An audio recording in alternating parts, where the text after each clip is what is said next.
Hello and welcome to today's session. We continue to look at Eliot's much celebrated essay, Tradition and the Individual Talent. It's a 1919 essay, and incidentally 2019 this year also marks the centenary of this much celebrated modernist essay.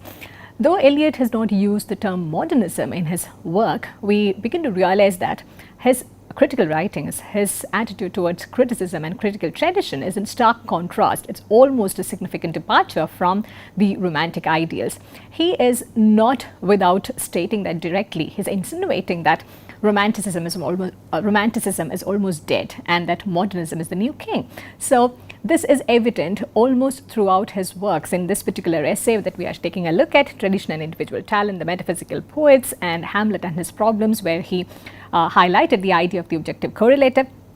So we find that this idea of the need to move away from romanticism and to focus on the modernist ideals, it's very, very clear in most of his critical writings. And in the first session of this essay, where he argues for the need to talk about tradition to make it palatable for the English ears, he begins to argue that there is a way in which tradition need not be seen as a blind imitation. It is a result of hard labor. It does not get automatically inherited, and that it is something which is continually in a state of flux. It's not something that stays static, but it continues to change. And towards the end of this first section, he is also aware of the many criticisms that such a doctrine might entail. In fact, he very directly states the objection that the doctrine requires a ridiculous amount of erudition, pedantry, a claim which can be rejected by appeal to the lives of poets in any pantheon. It will be even affirmed that much learning deadens or perverts poetic sensibility. While, however, we persist in believing that a poet ought to know as much as will not encroach upon his necessary receptivity and necessary laziness, it's not desirable to confine knowledge to whatever can be put into useful shape for examinations, drawing rooms, or the still more pretentious modes of publicity. Some can absorb knowledge, the more tardy must sweat for it. Shakespeare acquired more essential history from Plutarch than most men could from the whole British Museum.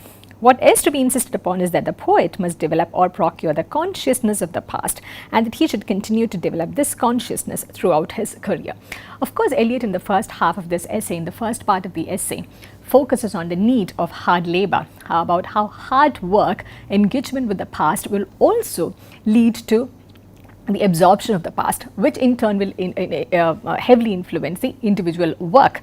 But he is also very much aware of the pedantic nature of such an exercise, which is why he gives this example of Shakespeare, who acquired much from his reading of other works and not necessarily from a very direct kind of knowledge consumption. So he is also alerting us to the possibility that there could be different ways in which you absorb the past. But the most important thing is to develop this consciousness of the past, which becomes extremely important in asserting the individual character of the poet as well. And as we have noticed, this is a very significant move away from the romantic notion, where the poet's personality was of utmost importance. Here, Eliot is over and again telling us that the poet's personality is only secondary. What is more important is the way in which the past works with the present and produces something very radically different, which is a mix of both the tradition as well as the individual talent. In the next short passage, he clarifies this with a lot of directness. What happens is a continual surrender of himself, he's talking about the poet, as he is at the moment, to something which is more valuable. So the self, the poet's self, needs to be surrendered to something which is above, which is much, much elevated than his own mind. In the previous passage, we also saw how Eliot refers to the mind of Europe, the mind of the country, as being greater, bigger than the mind of the poet himself. So here he again says the poet has to continually surrender his own self to this consciousness of the past, so to this greater mind which continues to influence his individual talent. The progress of an artist is a continual self-sacrifice, continual extinction of personality. This is in a very, very stark contrast to what the Romantics believed in, that poetry should be an expression, should be an extension of the poet's own personality. It should be a letting loose of emotions. It should be the spontaneous overflow of powerful emotions. We will very soon see how Eliot very directly contradicts and challenges these notions which were put forward from Wordsworth onwards. There remains to define this process of depersonalization and its relation to the sense of tradition. It is in this depersonalization that art may be said to approach the condition of science. And this sort of a comparison is very, very important, especially in the modernist period. We know that a lot of modern science is developing at a fast pace in the early 20th century, and we also realize that most of these modernist writers, they continue to be in endless fascination with these newer technology which are emerging with modern science. And of course there are certain things which they entirely disapprove of, like the war, which is also the result of all these advancements. But at the same time, they are in endless, continuous fascination of what modern science has to offer. So here we find Eliot trying to bring in an interdisciplinary kind of a comparison where he compares the poetic principles with the scientific principles. Like he says, I therefore invite you to consider as a suggestive analogy the action which takes place when a bit of finely foliated platinum is introduced into a chamber containing oxygen and sulfur dioxide. So here, when he is giving this scientific analogy, he is referring to platinum as a catalyst, and that remains unchanged. So that is what happens to the poet as well. He says the poet should remain unchanged. The poet's personality should remain unchanged. He should only be an agent which will initiate these actions, which will expedite these actions and accelerate these actions. Otherwise, the poet, like platinum in this chemical reaction, will remain entirely unchanged. The poet's personality will not undergo any significant change in this entire process of creative production. In the second part of this essay, he begins to talk about the impersonal theory of poetry. Eliot's entire critical tradition, if we analyze it, impersonality and objectivity were the highlights of his work, we could say. So he talks about the impersonal theory of poetry in such terms. I have tried to point out the importance of the relation of the poem to other poems by other authors, and suggested the conception of poetry as a living whole of all the poetry that has ever been written. So here he is seeing poetry not as a provincial thing, not as something authored by individual writers. He is seeing it as a whole. He is seeing the entire set of poetry written as a single homogeneous tradition. But this is also a very Eurocentric kind of tradition we would see at a later point, and this is also one of the criticisms against modernists, particularly Eliot's criticism, that it was very white, it was very Eurocentric, and it was very male, and there wasn't any other kind of inclusiveness that he was able to talk about. And I hinted by an analogy that the mind of the mature poet differs from that of the immature one, not precisely in any valuation of personality, not being necessarily more interesting or having more to say, but rather by being a more finely perfected medium in which special or very varied feelings are at liberty to enter into new combinations. So what is the poet's mind being seen as over here? The poet's mind, a mature poet's mind, is seen as a perfect medium, nothing more, nothing less, which is why he clarifies.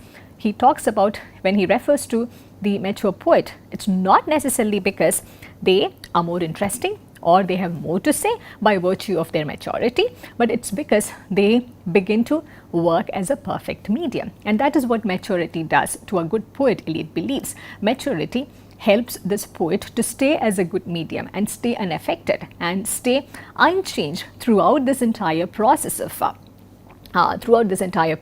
creative production. This is, again, I reiterate, this is in stark contrast to what the Romantics believed in, that the personality gets poured out into the creative work. Eliot says it's an escape from the personality. It is a moving away, it's a detachment, it is an impersonality that is at work more than the personality being poured out into the creative work. Now he's coming back to the analogy that he referred to towards the end of the first section. The analogy was that of the catalyst. When the two gases previously mentioned are mixed in the presence of a filament of platinum, they form sulfurous acid. So he's talking about chemical reaction as an analogy to the poetic production, to the creative exercise. This combination takes place only if the platinum is present. So platinum, like the poet, is the medium over here. It remains unchanged, but it also accelerates, it also facilitates this entire process. Nevertheless, the newly formed acid contains no trace of platinum. So when sulfurous acid is formed after this process, after this chemical reaction, we do not find the presence of platinum over there. In the same way, when poetry is eventually produced, one should not find any trace of the poet over there. The poet's personality should be completely erased. And the platinum itself is apparently unaffected, has remained inert, neutral and unchanged. The mind of the poet is a shred of platinum. It's very, very clear, and this objective scientific analogy has helped much to make sense of what Eliot is trying to convey. It may partly or exclusively operate upon the experience of the man himself, and he does not deny that entirely. The experience, what the man is when the man has undergone, what the man is about, that will certainly have a bearing on the kind of production.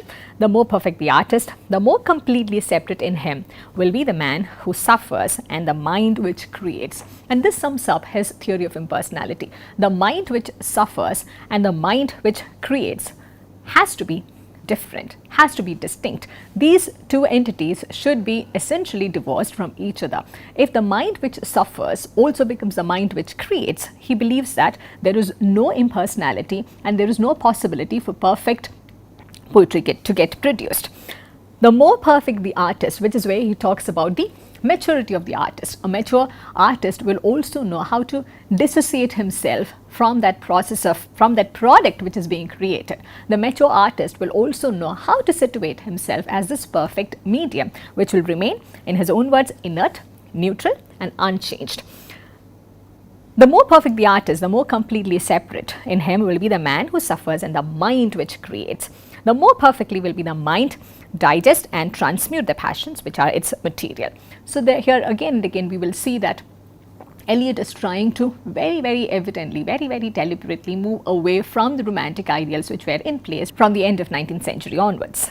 What were the two other chemicals which were at work when platinum was accelerating the action?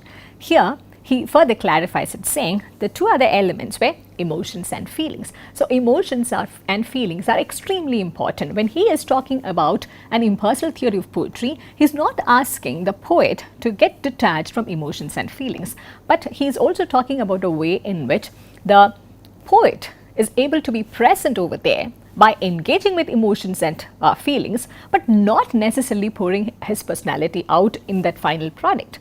The effect of a work of art upon the person who enjoys it is an experience different in kind from any experience not of art. It may be formed out of one emotion or maybe a combination of several. Eliot is no point, make no mistake, he's not denying the significance that emotions and feelings have in this potent creative production.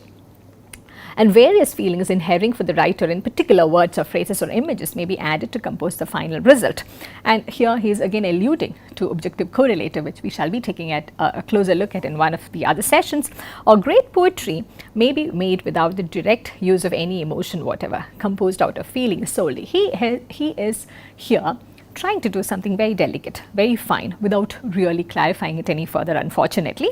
He is making a fine distinction between emotions and feelings. These are two separate things in Eliot's mind, but in this essay he has not really bothered to clarify this better.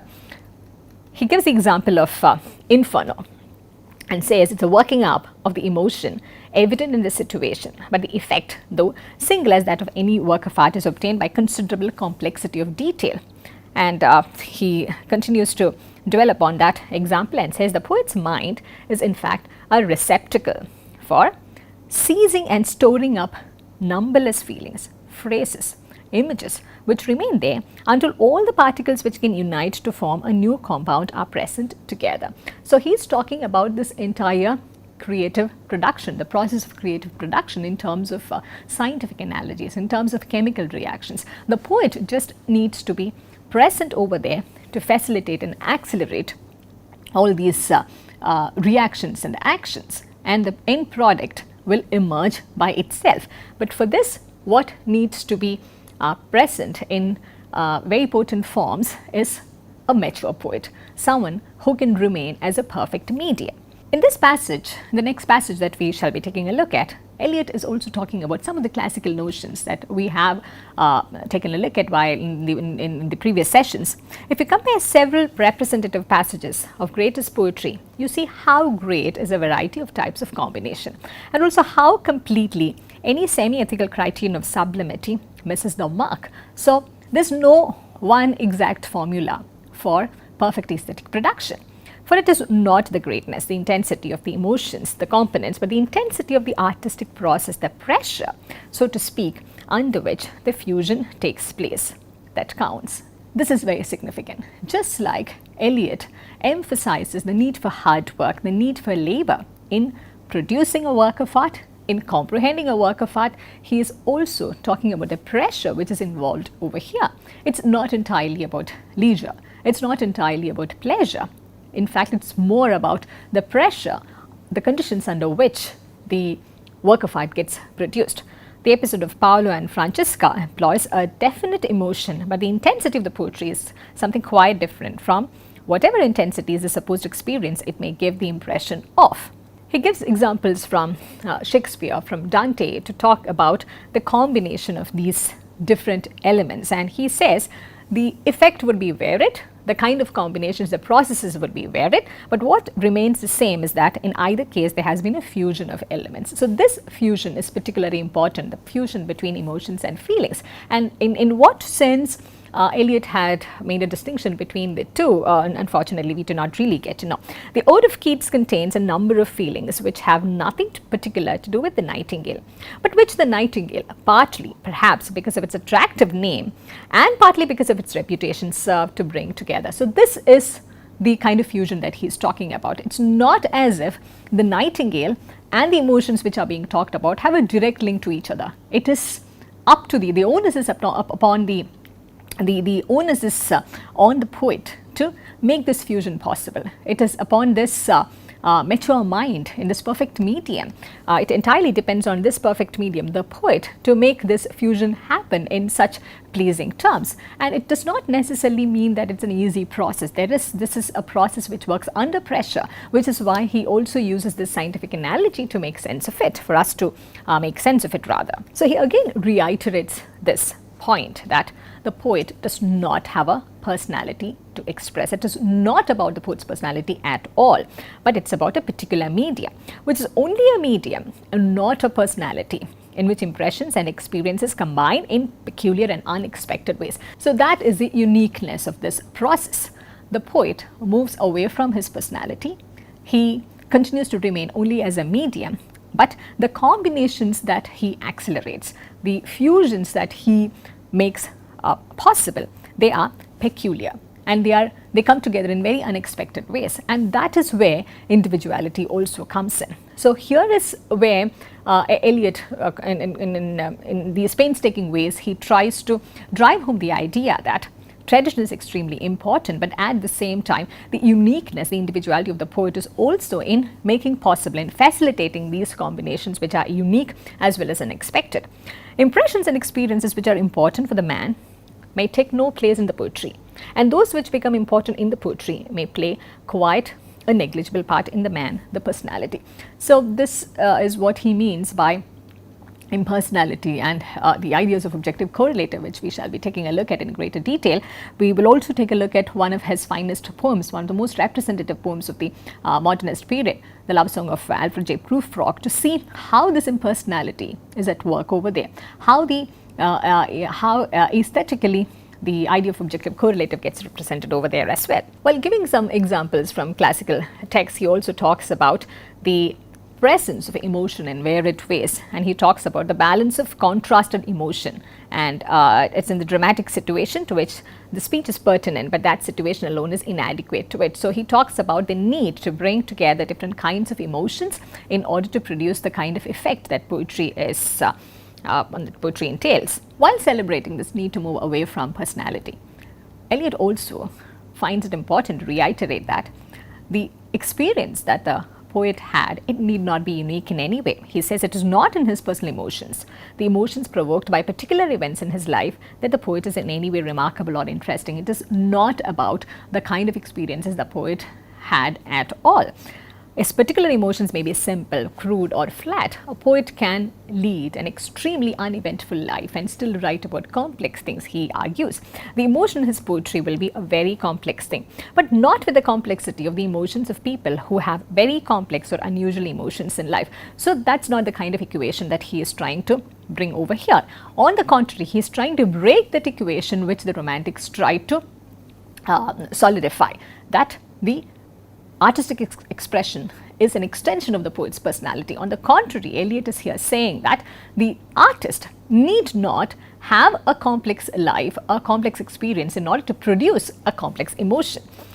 One error, in fact, of eccentricity in poetry is to seek for new human emotions to express, and in this search for novelty in the wrong place, it discovers the perverse. So there's absolutely no need to go in search of a novel emotion that one experiences. Poetry is not about that at all. He tells us again and again, the business of the poet is not to find new emotions. It's very, very clear.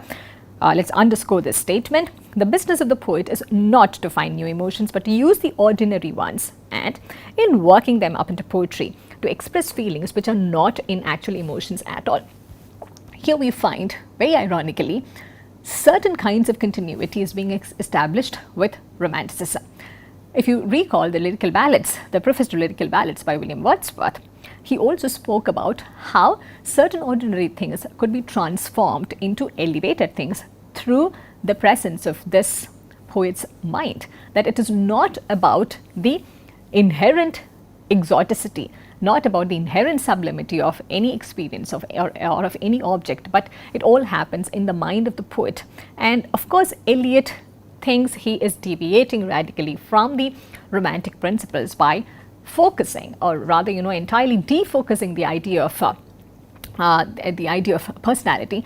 But in a certain way, it also appears that both of them are also perhaps trying to say the same thing, that everything happens in the mind of the poet, that the poet is actually an ordinary person who has the capacity to transform the ordinary into something else, something poetic, something exotic, which is what Eliot is also in a different way arguing over here. The business of the poet is not to find new emotions, but to use the ordinary ones and in working them up into poetry to express feelings which are not in actual emotions at all. So there is an entire change which happens when the poet's mind is at work. And emotions which he has never experienced will serve his turn as well as those familiar to him. Consequently, we must believe that emotion recollected in tranquility is an inexact formula. Here he is very, very directly disagreeing with Wordsworth's notion that poetry is emotion recollected in tranquility, a spontaneous overflow of powerful emotions recollected in tranquility. And he very directly says it's an inexact formula. But the ironical thing continues to be that we can always find a kind of continuity being built, being established from Romanticism till modernism, the ways in which the individuality of the poet is being asserted in spite of the different modes of aesthetics and different modes of artistic productions that these different poets celebrate. It is a concentration and a new thing resulting from the concentration of a very great number of experiences which the practical and active person would not seem to be experiences at all.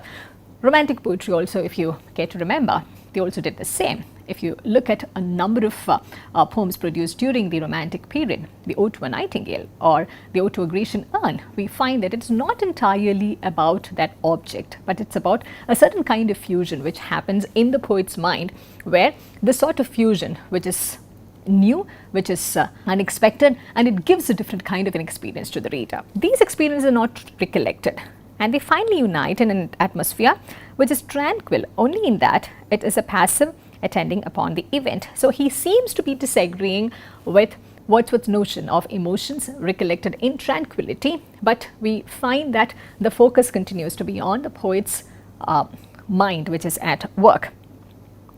Both errors tend to. In fact, the bad poet is usually unconscious where he ought to be conscious, and conscious where he ought to be unconscious. We do not know whether he is indirectly calling the Romantic poets as bad poets. Both errors tend to make him personal.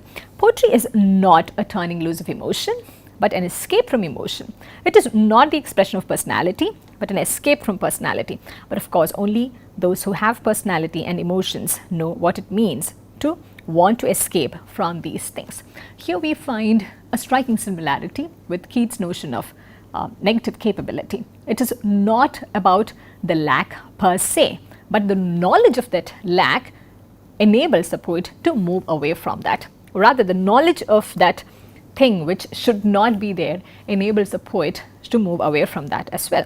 It is not the expression of personality, but an escape from personality. But of course, only those who have personality and emotions know what it means to want to escape from these things. So here, another thing which comes to our mind is, even when Wordsworth spoke about emotions recollected in tranquility, it was not about the direct pouring out of emotions, direct pouring out of personality into the work of art. There was also a certain kind of detachment that he spoke about, which is why it had to be emotions recollected in tranquility. It was not emotion, it was not the experience in the fresh way that the poet had undergone, but it had undergone a certain transformation in the poet's mind. So in a certain level, essentially both of them are talking about what happens within the poet's mind. Both of them are talking about this entire process, and both of them, if you recall, they also had used scientific analogies to talk about this entire process which is at work. So in the final section, which is a very, very short section, this is how he wraps up this discussion.